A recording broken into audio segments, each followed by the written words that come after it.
தேவனுக்கே மகிமை உண்டாவதாக.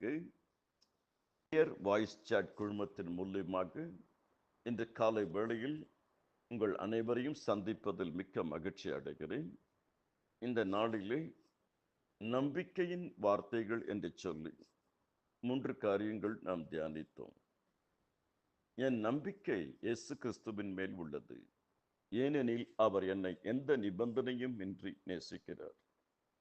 என் நம்பிக்கை இயேசு கிறிஸ்துவின் மேல் உள்ளது, என்னை பலப்படுத்துகிற கிறிஸ்துவினால் எல்லாவற்றையும் செய்ய எனக்கு பலன் உண்டு. என் நம்பிக்கை இயேசு கிறிஸ்துவின் மேல் உள்ளது, என்னுடைய வாழ்க்கையின் எல்லா காலகட்டங்களிலும், எல்லா சமயங்களிலும், எல்லா நேரத்திலும், எல்லா சூழ்நிலைகளிலும் என்னை கரம் பிடித்து நடத்துகிறவர் அவர். என் நம்பிக்கை இயேசு கிறிஸ்துவின் மேல் உள்ளது, அவர் என் மெய்ப்பர், அவர் என் இரட்சகர், என் மீட்பர். நிச்சயமாகவே முடிவு உண்டு, உன் நம்பிக்கை வீண் போகாது.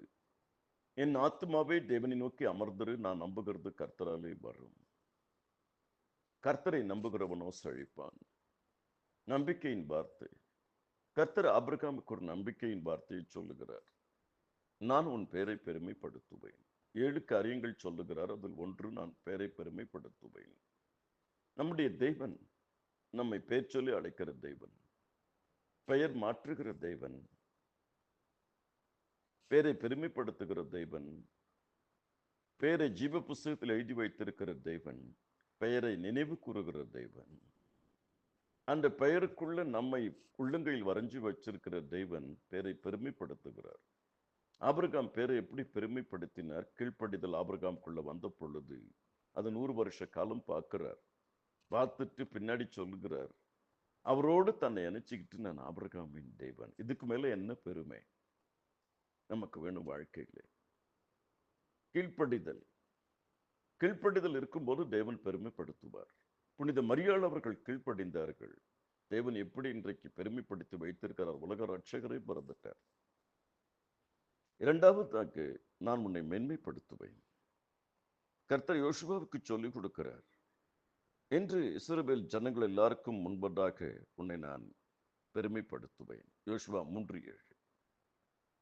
நான் மோசையோடு கூட இருந்தது போல உன்னோடு இருப்பேன், நான் உன்னை மென்மைப்படுத்துவேன்.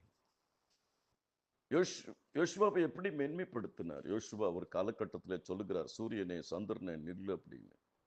சூரியனும் சந்திரனும் ஏறத்தாழ 12 மணி நேரத்துல இருந்து 14 மணி நேரம் நிக்குது. இதை விட ஒரு மனிதனுக்கு என்ன மேன்மை வேண்டும்? மோசே கோலை நீட்டின உடனே செங்கடல் 2ஆ பிளக்குது. கர்த்தர் யோசுவாவை மேன்மைப்படுத்தினார். காரணம் தியானம். 3வது, நான் கனப்படுத்துவேன். அவன் என்னை நோக்கி கூப்பிடுவான், நான் அவனுக்கு மறு உத்தரவு கொடுப்பேன். ஆபத்தில் நானே அவனோடு இருந்து அவனை கனப்படுத்துவேன். சங்கீதம் 91:15. நான் அவனோடு இருப்பேன். ஆபத்தில் நான் ஒரு தேவதூதனை அனுப்புவேன்னு சொல்லலை, நானே இருப்பேன், நானே வருவேன். அதனால்தான் பயப்படாத, நான் உன்னோடு இருக்கிறேன்.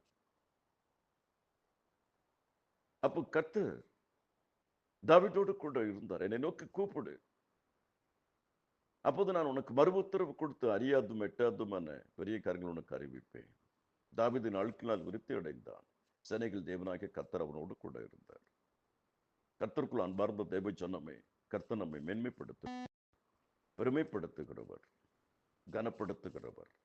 நாம் செய்ய வேண்டியது கர்த்தருடைய வார்த்தைக்கு கீழ்ப்படியணும், கர்த்தருடைய வார்த்தையை தியானிக்கணும், கர்த்தரை நோக்கி கூப்பிடணும். கர்த்தராகிய இயேசு கிறிஸ்துவின் கிருபைகள் அனைவரோடு கூட இருப்பதாக. ஆமேன், ஆமேன்.